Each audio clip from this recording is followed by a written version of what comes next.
ใครยังไม่เคยลองเจลล้างน้องชายอย่าเพิ่งซื้อขวดใหญ่แบบนี้นะครับเพราะตอนนี้บอลเขามีเทสเตอร์4กลิ่นแบบนี้ให้เราลองแล้ว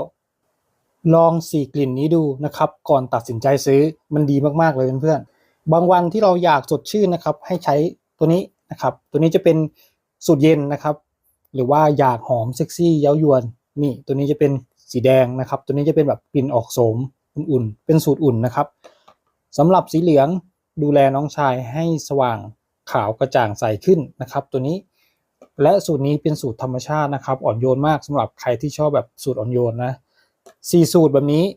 เพื่อนๆกดไปลองใช้ดูก่อนนะครับก่อนที่เราจะมาซื้อขวดกลางแล้วก็ขวดใหญ่แบบนี้ชอบขวดไหนก็จัดได้เลยแต่ผมชอบสีแดงมันจะเป็นสูตรอุ่นนะแล้วก็กลิ่นแบบยั่วยวนหน่อยนะครับ